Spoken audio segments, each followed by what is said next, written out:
Mgla, Mgla, Mgla, Mgla. There are lots of names for this great Polish band that has been there going on for almost 20 years now.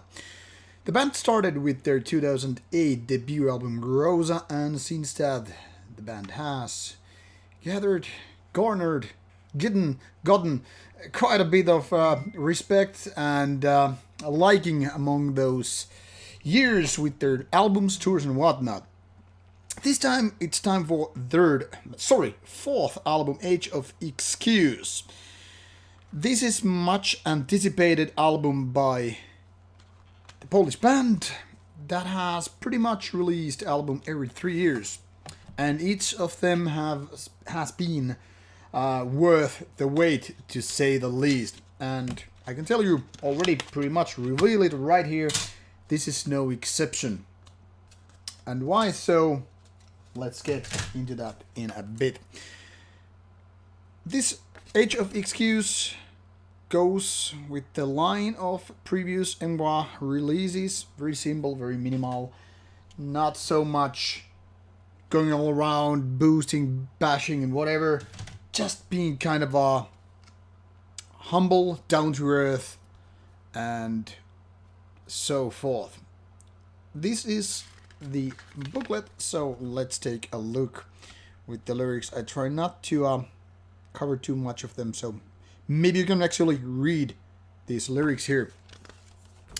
This is a collaboration release through Nocelus and Northern Heritage, so that's why there are a couple of different numbers indicating the actual release version. In case you missed that, it's right here, NH 107 and NS 06. Noceless being the Mgla label. But Northern Heritage has been doing wonderful work with them throughout the years, and like I said, this is no exception. It's all about creating the marvelous, hypnotic, kind of soothing and at the same time intimidating atmosphere that the band is very much known for.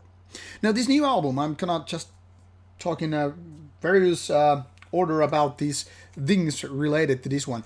Some people were already commenting when this came out early September that this album is too much with, filled with some cymbal playing, kind of referring to technical playing, or actually more like, I think, the use of ride cymbal. That is basically saying that the drummer is not playing their drums, in their kind of a simple, fast forward, basic style, but giving more kind of a dynamic approach to this kind of music.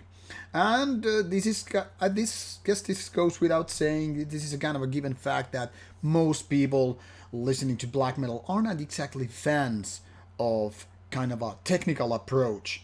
That is more saved for genres such as thrash metal and death metal. And in that respect, this is already kind of dividing people's opinions. Like, some people are like, they went too far with it and all that stuff. But worry not. If you are a long way Mgla fan like me, I would consider myself a fan anyway, I think there is nothing to worry about. Absolutely nothing. This is very much continuing the same path, the same style what the band has been doing here for a long time now. And those comments about how the ride is being played are taking way too much focus away from the whole album, how the album is made, how the songs make actually a lot of sense, and how the riffs, the overall sound, that is production, is with the album. I mean, surely there is a little more technical approach compared to some maybe previous works or some other bands, but then again, I mean, who cares?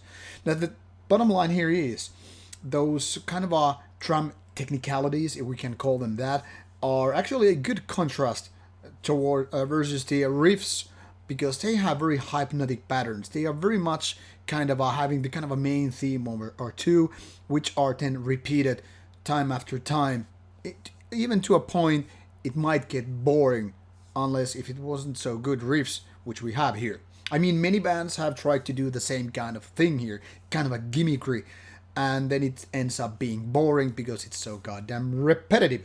But Mgla avoids this just because their riffs are next to genius. I'm not saying they are superb or the best in genre, but they are very goddamn good. And in my opinion, the way that these drums have more dynamic approach versus this very hypnotic, kind of a simple in design type of riffs, it becomes kind of a yin yang kind of a thing, kind of a darkness meets light and so forth.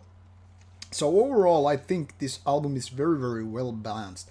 But I'm not saying this is the best of Mgla so far. I think that would go a couple of albums earlier. But this is of course up for debate and all that stuff. But to me, this is very much continuing the same path what Mgla has been doing for almost 20 years now. And I don't think this will be a disappointment, at least a big one for fans of the band. However, this is not a game changer either. So if you have previously tried, say, a couple of albums by the band, this is not gonna change your view of the band. I mean, it is what it is. Cannibal Corpse is doing Cannibal Corpse, Mgla is doing Mgla, and so forth. This is not a Metallica going from Kill 'Em All to, I don't know, Death Magnetic, all that stuff. Or what the Dark Throne was doing from death metal to raw black metal and then some punkish whatever. So, what can I say? This is a strong recommendation for all, or almost all, black metal fans out there, and especially for the fans of the band, who are already fans, that is. So, I think you should totally go blindly buy it, or at least check out the samples. This is definitely worth your money. In my opinion, this is definitely one of the best albums of fall 2019 so far. Who knows how the rest of the year will go and unfold itself, but this is a golden album, so I totally urge you to check it out. See ya and bye bye.